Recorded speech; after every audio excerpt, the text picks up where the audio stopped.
بسم الله الرحمن الرحيم. الحمد لله رب العالمين، والصلاة والسلام الأتمان الأكملان المتلازمان على سيدنا رسول الله وعلى آله وصحبه ومن والاه. نهاية التعلم والتعليم والتذكر والتذكير والنفع والانتفاع والإفادة والاستفادة والحث على التمسك بكتاب الله وسنة رسوله والدعاء إلى الهدى والدلالة على الخير ابتغاء وجه الله وقربه وثوابه سبحانه وتعالى.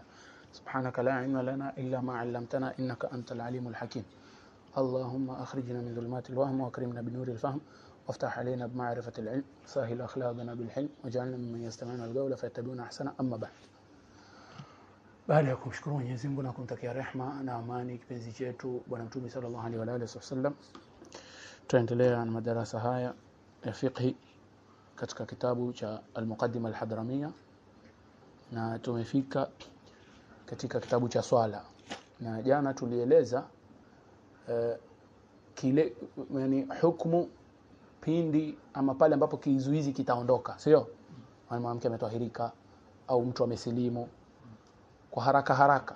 Tukaeleza kuwa lazima yule mtu ule wakati ambao kile kizuizi kimeondoka, ile swala yake ailipe bila maneno hapo. Kisha pia ikiwa ile swala inajumuishwa na ile ya kabla yake, basi lazima pia alipe ile ya kabla yake, ambapo ni alasiri na isha pekee yake. Yani ikiwa ni ametahirika wakati wa isha, basi atalipa isha na maghrib. Ikiwa ametahirika wakati wa alasiri, atalipa alasiri na adhuhuri basi. Lakini swala zilizobakia analipa tu ile swala pekee yake. Tumesema hata kama kile kizuizi kimeondoka na muda umebaki mchache, bora tu ule muda uliobaki unaweza kupiga takbiratul ihram. Yani maana yake sekunde moja, sekunde mbili, alhamdulillah. Sawa?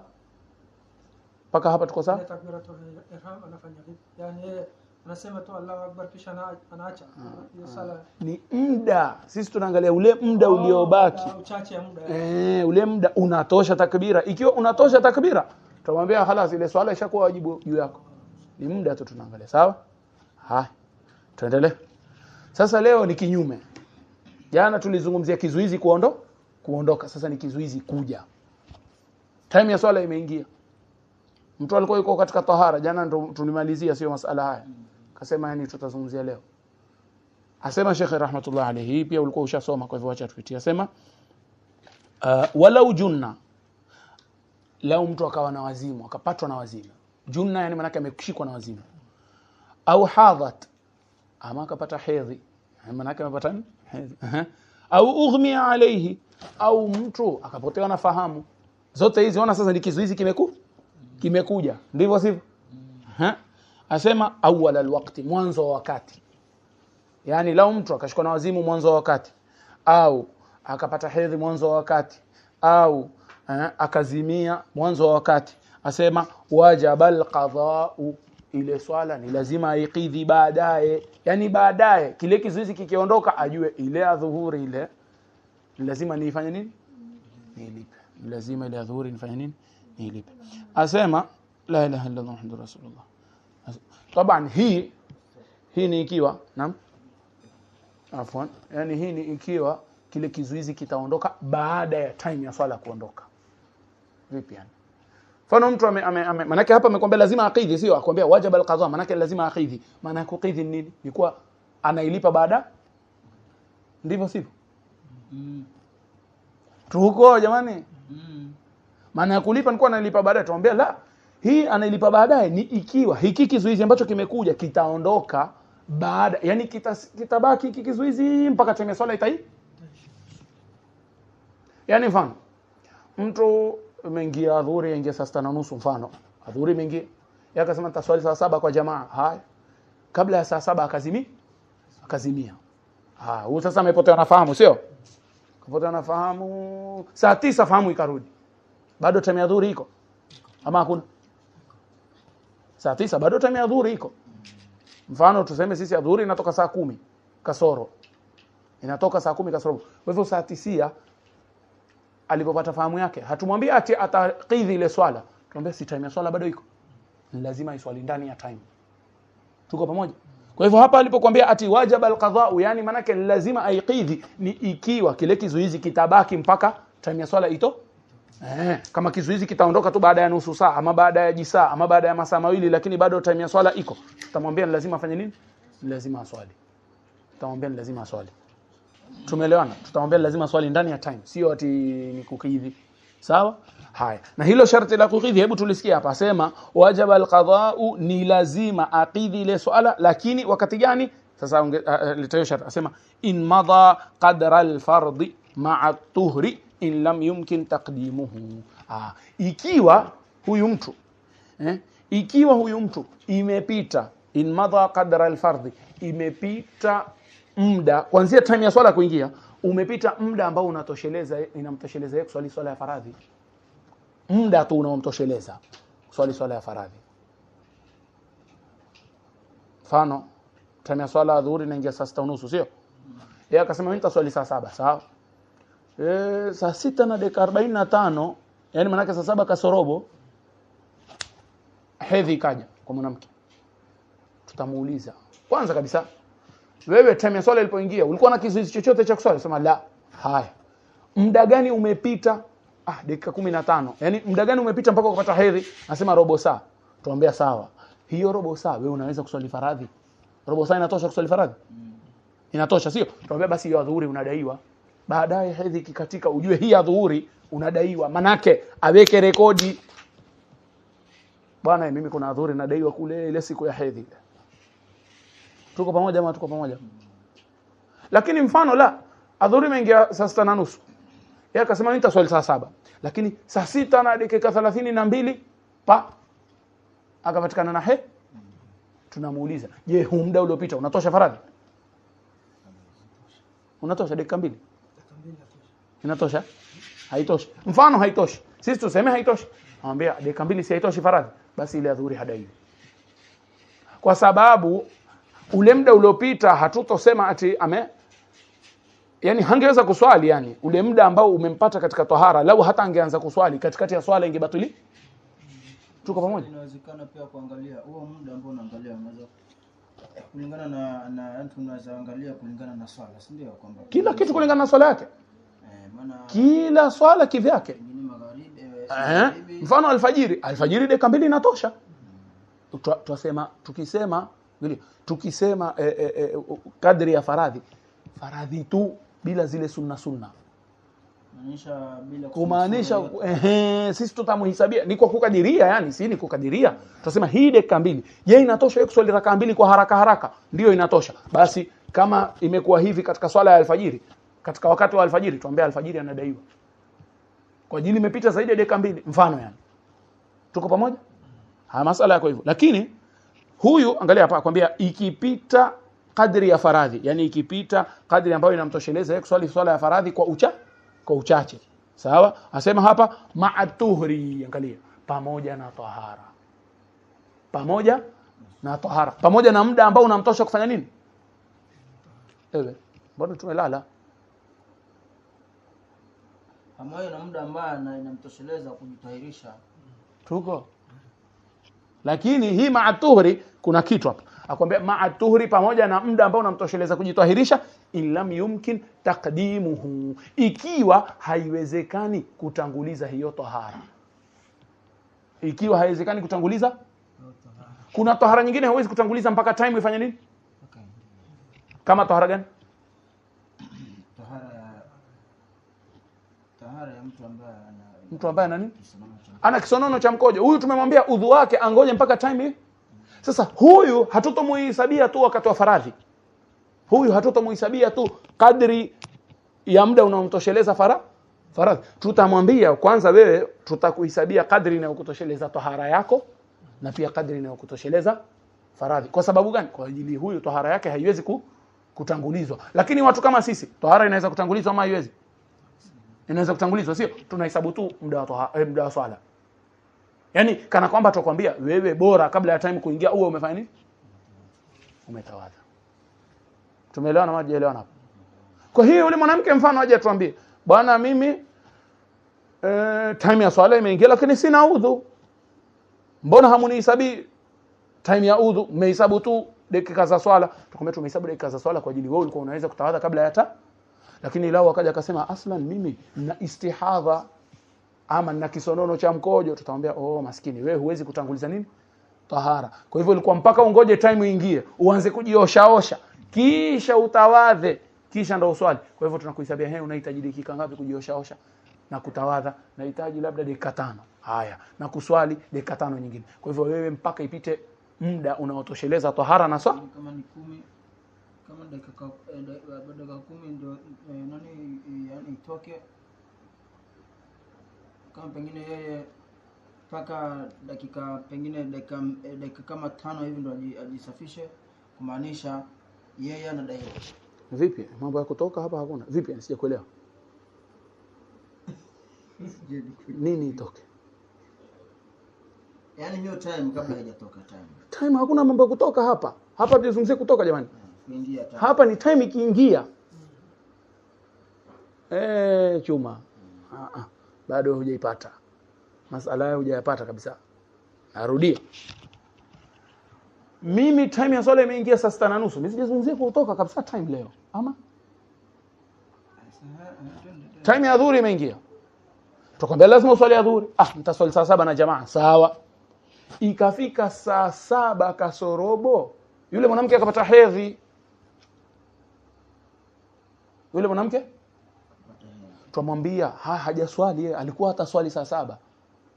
Si alikuwa ataswali saa 7? Saa 7 kasorobo amepata hedhi. Sasa tutamuuliza hii adhuhuri atalipa au halipi? Hiyo ndio masala yetu. Hauhusiani na time kutoka. Inahusiana na ule muda aliopata ambao alikuwa anatahara yeye. Tuko pamoja? Sasa tunamwambia wewe umediriki, yani umepata muda gani wa dhuhuri? Mimi bwana nimepata robo saa. Tumuuliza robo saa inatosha kuswali faradhi? Ndio inatosha kuswali faradhi. Lazima ulipe hiyo swali. Baadaye hedhi ikikatika ujue kuna adhuhuri unadaiwa. Chuma umenipotea wapi? Tuko pamoja? Lakini tu kuna mtu ambaye atakwambia bwana angalia mimi nina kisonono cha mkojo, nyinyi mnaniambia siwezi kutawadha kabla ya time kuingia.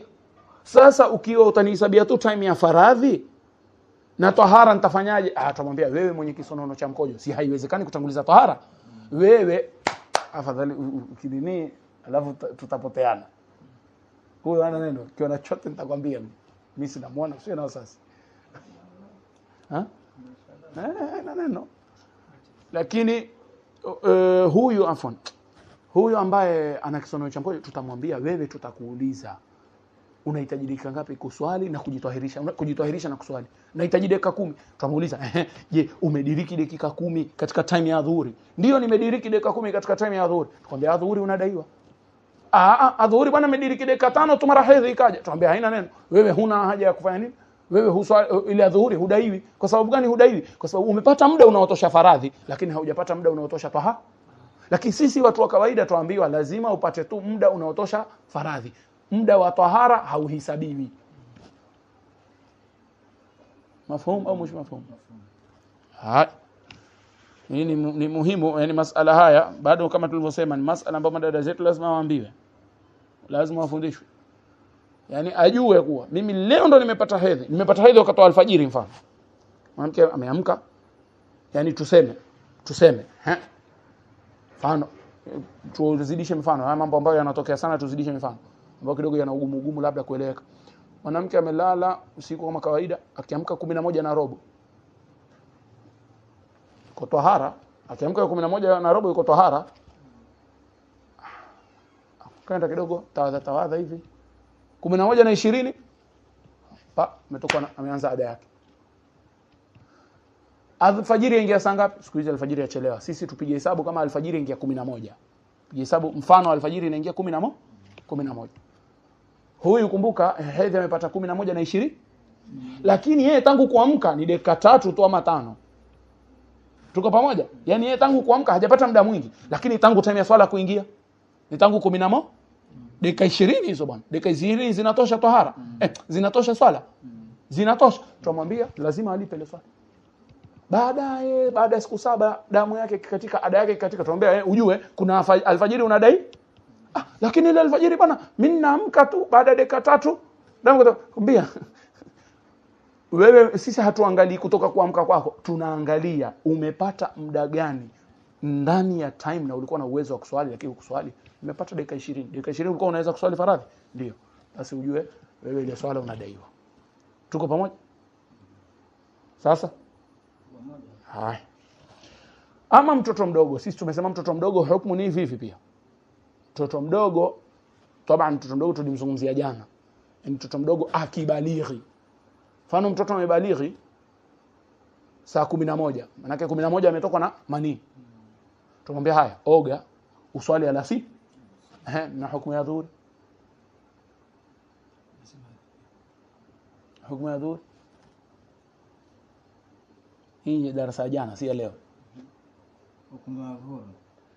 Lakini yani hiyo time 11 sasa. Swali ni 11. Adhuhuri. Adhuhuri si ni lipe tu, hakuna kulipa. Yeye ametahirika saa 11 alasiri. Ati ametahirika? Si ati ametahirika. Ametokwa na manii saa 11 alasiri. Maana yake amebalighi ama hajabalighi? Amebalighi. Tumwambia haya, alasiri lazima uiswali. Alasiri lazima adhuhuri. Adhuhuri lazima lipe. Kwa nini? Kwa sababu kwa ajili ni swala ambazo zinajumui. Alhamdulillah. Tuko pamoja? Sasa masala ambayo tunazungumzia leo ni kuwa huyu mtoto aliyebalighi, wewe sasa wanaambia kuwa aswali saa 11, labda yeye alikuwa ashaswali na sisi msikitini. Alikuwa hajabalighi. Yeye ana miaka 12. Lakini mfano mtoto wa Mara kila siku mashallah anakuja msikitini. Alasiri amekuja akaswali pale. Mara akirudi nyumbani usiku habari imekuja. Hukumu yake ni kwamba imetosha خلاص. Yeye alasiri ashaswali. Sisi tumzungumzia hapa mtoto ambaye alikuwa ile alasiri aslan hajaswali. Na kama adhuhuri pia aliswali, marhaba. Kesi imekwisha. Tuko pamoja? Amir. Una hakika? Huna hakika. Una kama unataka swali hivi. Kama kana kwamba una swali. Masala imefahamika kamilifu. Kama una swali haya, kama hauna tuendelee. Kuna ile kulala wote. Sasa ulipoota, baadaye ulipoamka umepata tayari uko katika ndani ya time. Sasa hauna hakika kwamba sawa, atahesabu ile time alomka. Kama hajui ameota saa ngapi, atahesabu time alomka. Mambo madogo haya. Atahesabu ile time alomka. Sawa? Yani sasa sio baadaye. Mimi sijui kama tutawahi kusoma kitabu kama hiki. Kawaida. Hii masala kama sisi tushawahi kuyataja. Lakini mimi sijawapa, yani wao wanasema kuna kitu inaitwa kaida kama principle. Unajua maana principle? Yani kama hukumu general, yani hukumu ya kuenea. Wanasema kitu chochote wewe ikiwa hujui kimetokea lini, basi wewe utakadiria ule muda ambao ni karibu zaidi. Kitu chochote ambacho hujui kimetokea wakati gani, wewe utakadiria ule muda ambao ni karibu zaidi. Vipi yani? Mfano mimi nimeona najisi kwenye kanzu yangu. Sijui imetokea lini. Wewe utakadiria ule muda wa karibu zaidi kwa ile najisi inawezekana. Muda gani? Tutakuuliza, wewe hii najisi ni aina gani? Najisi ni mfano nini ya kurabu, choo cha kurabu. Unajua kurabu? Unajua kurabu? Kunguru. Haya. Mfano choo cha kunguru. Takwambia choo cha kunguru huwezi kuipata paka uwe nje, sio? Kadiria ile mara ya mwisho ambayo ulikuwa nje. Usiseme kwa labda imetoka asubuhi, labda pia imetoka kabla ya alfajiri, kabla ya magharibi, kabla ya dakika 5 tu mimi kitoka nje. Ndivyo sivyo? Utakadiria ule muda wa karibu zaidi. Hii tumetaja wapi? Tumetaja mtu akaona manii kwenye nguo yake labda, au akaona najisi kwenye nguo yake muda mrefu, atalipa swala ngapi? Nikamwambia atakadiria ile siku ya mwisho zaidi ambayo inawezekana kuwa ile. Wakumbuka kama mmesahau? Amiri tuko? Amiri hayuko. Sasa vile huyu mtoto ambaye kama unavyosema yeye hajui ile nini imetoka wakati gani, tutamwambia yawezekana imetoka kabla tu kuamka kwa dakika 2, sio? Basi hapo ndo utahesabu. Sawa? La ilaha illa Allah Muhammadur Rasulullah. Haya. Kisha asema Sheikh rahmatullah alayhi, la ilaha illa Allah Muhammadur Rasulullah. Faslun fi mawaqiti salah. Sasa aingia katika nyakati za swala. Sheikh aingia katika nyakati za swala. Tasoma. Bismillah. Bismillah. سمع شيخ رحمه الله. بسم الله الرحمن الرحيم. فصل في مواقيت الصلاة. في مواقيت الصلاة. أول وقت وأول وقت الظهر. أول وين أول وقت الظهر زوال الشمس وآخره مصير الظل كل شيء مثله غير ظل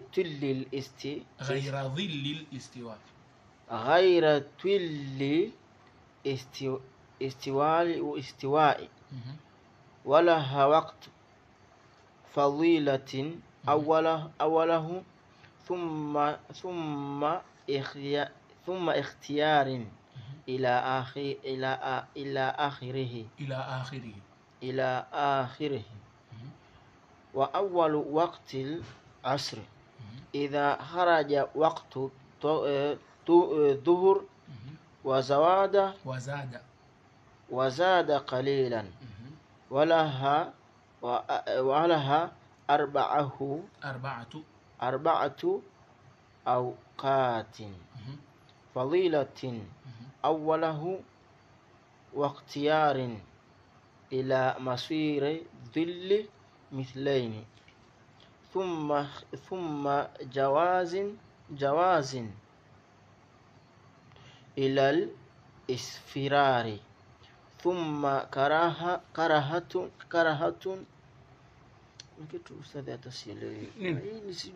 ثم كراهة كما ثم alafu kuna tena karahatun au karahatin. Haina neno hiyo kwa sababu fulani, haina neno. Mambo kina hawa. Waweza kusema thumma karahatun thumma karahatin. Thumma karahatun ila akhirih. Wa awwal waqtil Bismillah. Kidogo. Sawa. Sasa mimi nimekatiza kusoma, yani usome nusu kwa ajili ya time. Na maana kesho hakuna darasa. Kesho si usiku niko kule. Sasa labda tuweza kukata siku 2-3, Jumatano na jaula. Labda mpaka Alhamisi. Sasa sitaki tukate muda mrefu. Aiwe hujasoma yani zile swali nyingine. Sasa hapa tuingie kwenye nyakati za swala. Sisi kwenye safina tumesoma nyakati za swala. Yaani leo tukaulizana hapa mafako makumbuka.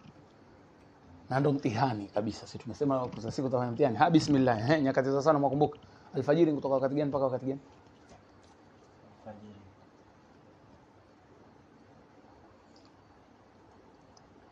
Ama adhuhuri. Adhuhuri ndio bora. Adhuhuri inaingia wakati gani na inatoka wakati gani?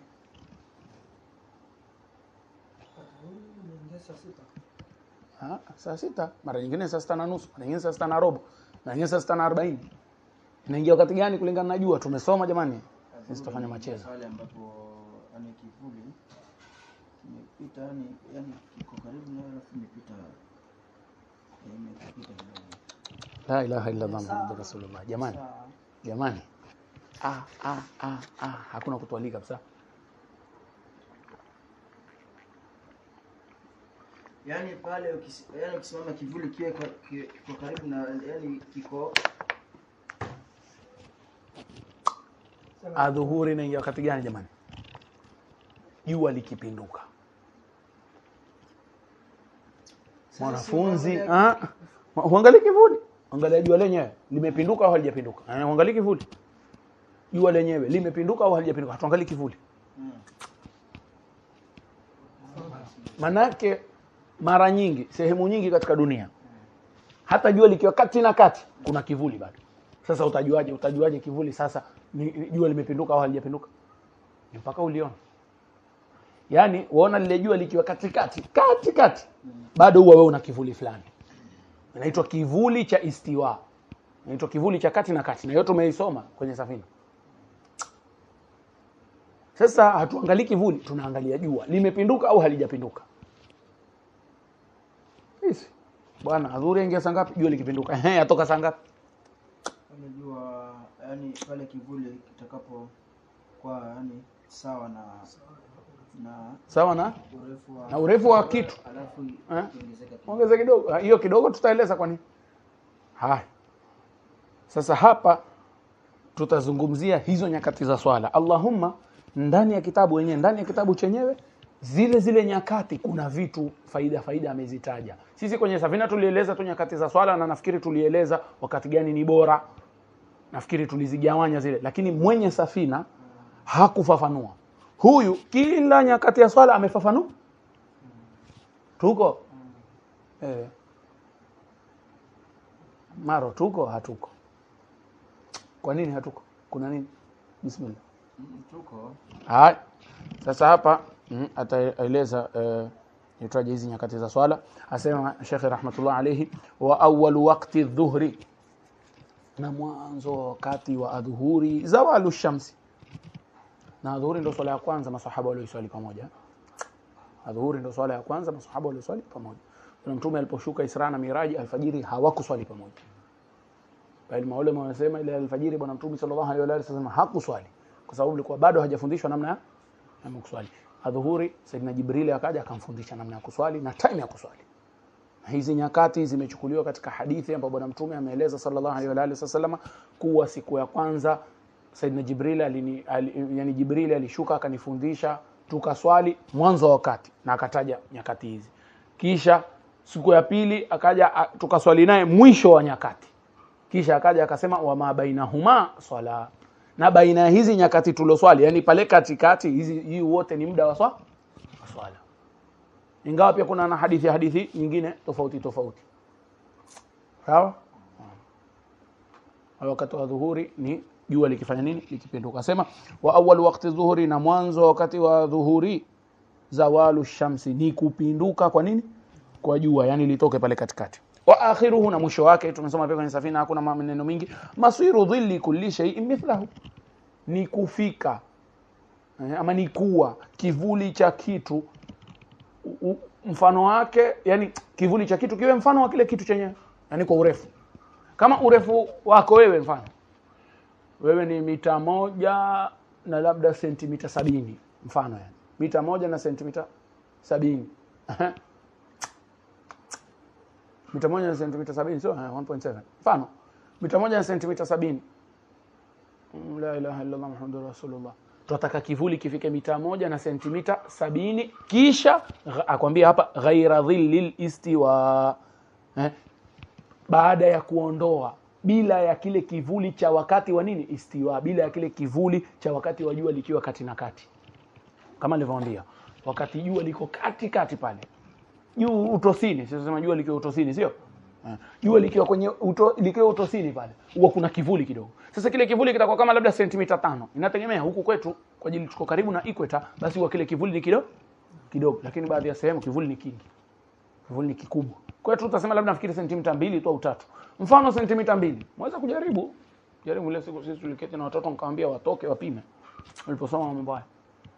Almuhimu, mfano sentimita 5. Tutakwambia wewe kivuli cha urefu wako ni mita ngapi? Mita, tumesema mita na sentimita 70.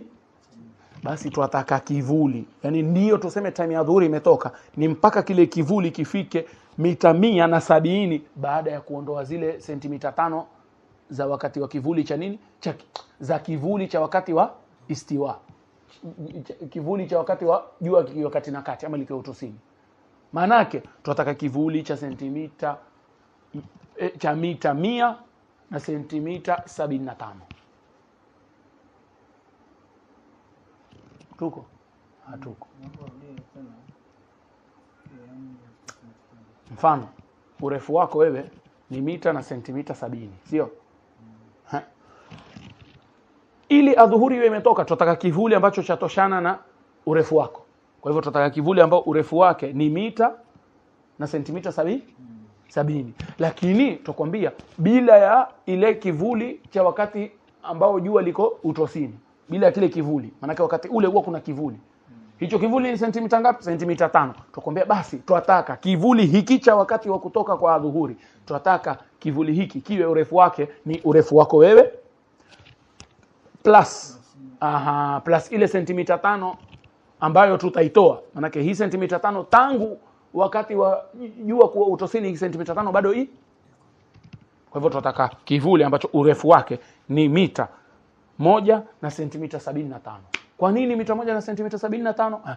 Mita 1 na sentimita 70 ni zako, lakini ile 5 ndo kivuli cha wakati wa jua kuwa utosini. Sawa? Wakati huu tutasema sasa itwaje, magharibi imefanya nini?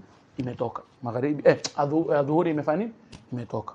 Asema Sheikh rahmatullah alayhi, ghaira dhilli al-istiwa. Bila kuhesabu ile kivuli cha nini?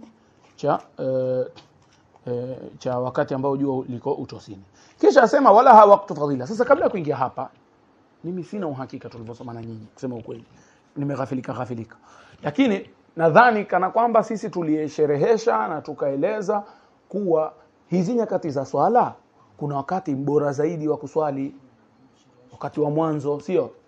Kuna wakati wa mwanzo ule ni bora zaidi kuswali.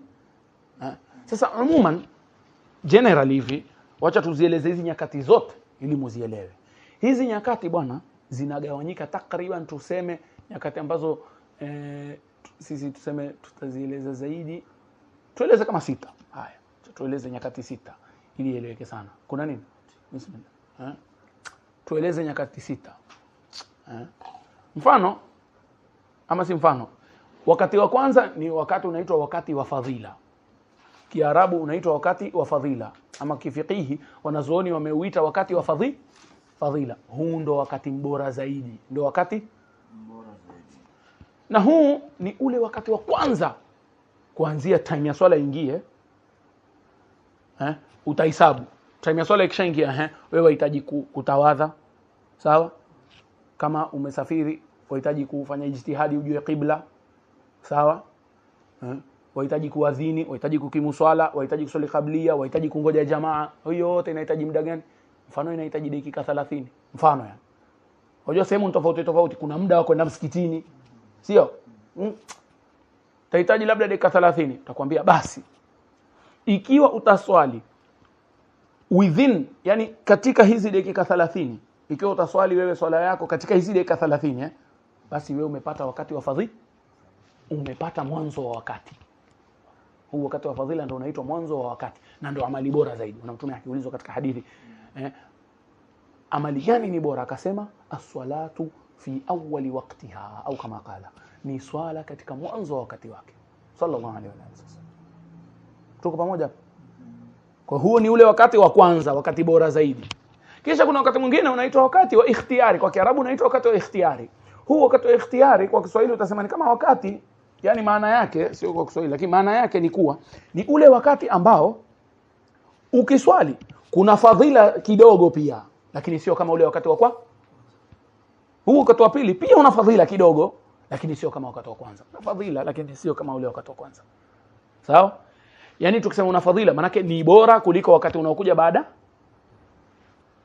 Sawa? Na huu wakati wa ikhtiyari huu kila swala inatofautiana. Kama kwenye adhuhuri hakuna wakati wa ikhtiyari, itakuja. Lakini kwenye alasiri uko tutaeleza. Kwenye magharibi wakati wa ikhtiyari uko. Kwenye isha wakati wa ikhtiyari, kwenye alfajiri wakati wa ikhtiyari, zote inshallah Mungu akitupa uhai na uzima tutazieleza. Sawa?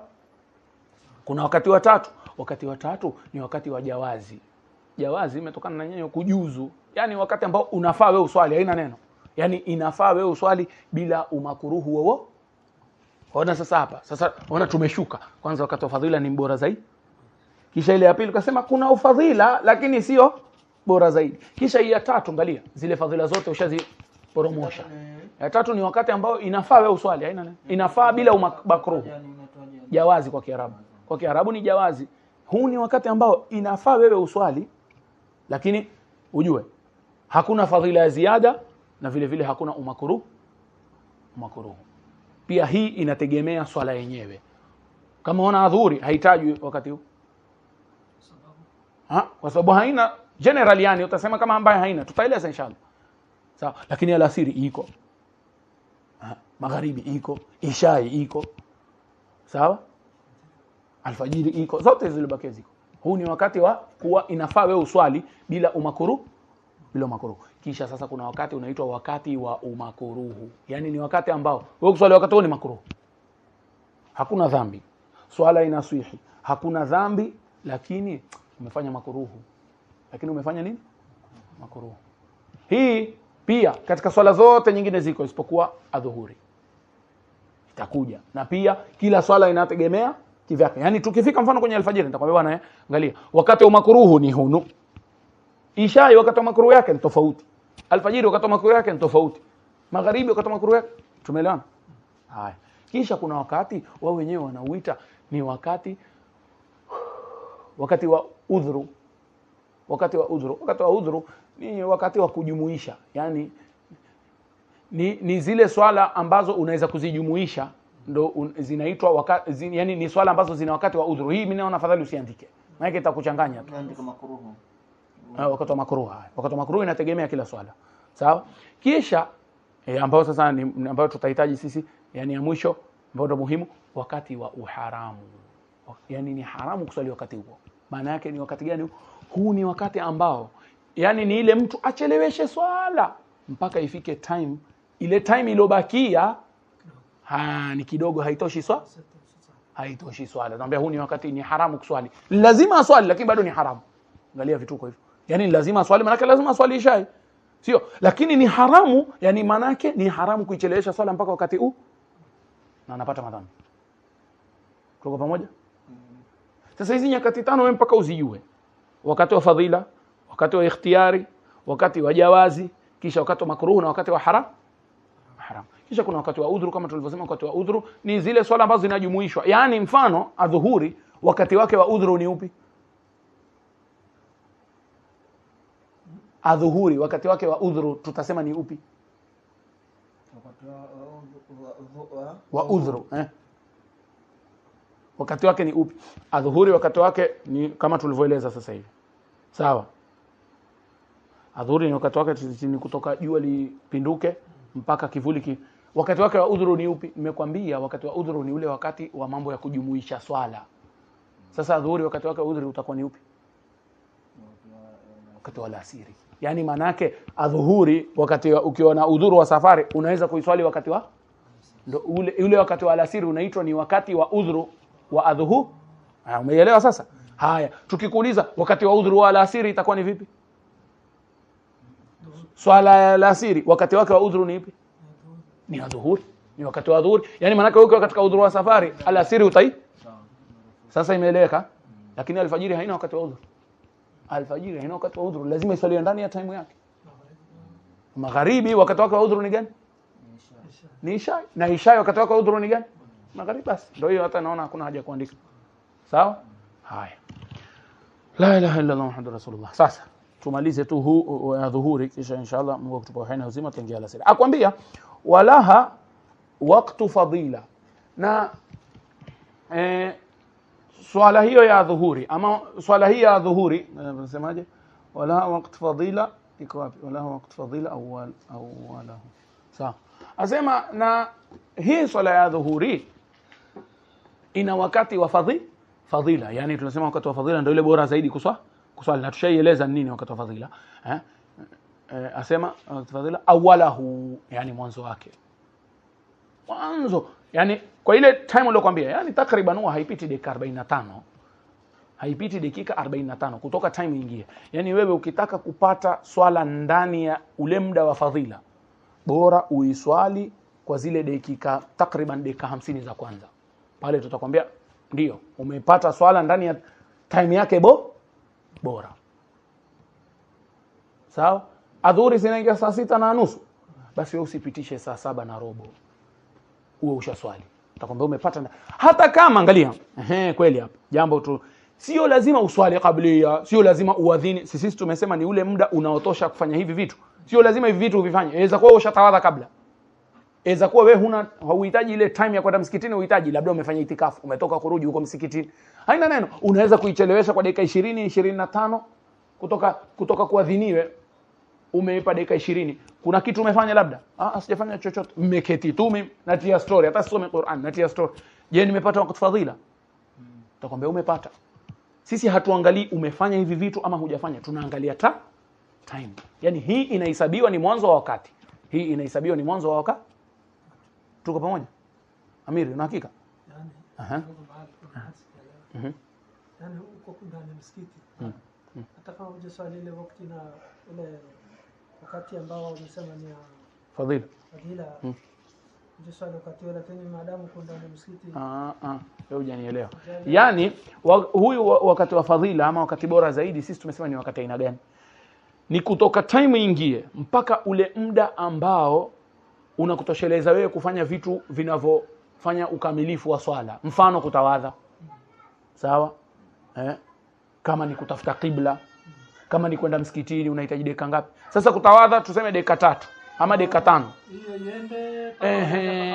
iende ushaelewa? Kuna adhana, kuna iqama, kuna kuswali qabliya, kuna kwenda msikitini. Sawa? Hizi zote inahitaji dakika ngapi? Inahitaji dakika 35. Tukwambia basi ukiswali katika hizi dakika 35 umepata wakati wa kwa hata kama hivi vitu wewe hujafanya. Tuko pamoja? Barakallahu fik. Asema walaha waqt fadila, na huu na wakati wa fadila. Awalahu, mwanzo wake. Thumma ikhtiyar, kisha wakati wa ikhtiyari. Kisha wakati wa nini? Wa ikhtiyari. Na ikhtiyari tushaeleza. Ila akhirih, mpaka mwisho wake. Wakati wa dhuhuri una wakati wa fadila na ikhtiyari tu. Sawa? Wakati wa jawazi unaingia wapi? Tukwambia wakati wa jawazi na ikhtiyari ni mmoja kwenye swala ya dhuhuri. Maana yake swala ya dhuhuri haina wakati wa makruh. Swala ya dhuhuri haina wakati wa makruh. Hakuna wakati wewe katika time ya swala ya dhuhuri utakwambia wewe sahihi umefanya makruh. Tuko pamoja? Lakini kuna wakati wa haramu. Wakati wa haramu kama tulivyosema, yani mtu aicheleweshe ile dhuhuri, mfano dhuhuri inatoka saa 9:45. Basi yaicheleweshe mpaka saa 9:43. Tutamuuliza hii time iliyotosha inakutosha kuswali dhuhuri? Hainitoshi. Mwambie sasa umefanya haramu. Lakini lazima ni swali, ndio lazima uswali. Tuko pamoja? Haya, akwambia thumma ikhtiyar, kisha wakati wa nini? Wa ikhtiyari ila akhiri, mpaka mwisho wake. Kisha asema wa awwal waqti al-asr idha kharaja waqtu dhuhri. Tutaendelea kutoka hapo inshallah. Tayari saa 2. Tukome hapo. Nini? Mambo mingi. Tukamate kidogo. Muelewe hiyo. Inshallah tutakoma hapo. Tutaingia kwenye alasiri. Wakati ulikuwa umeelezea. Bado hamjaelewa, nirudie. Yani nasema haya mambo yani mpaka yani inshallah. Sallallahu ala sayidina Muhammad an-nabiy al-ummi wa ala alihi wa sahbihi wasallam. Alhamdulillah awwalan wa akhiran.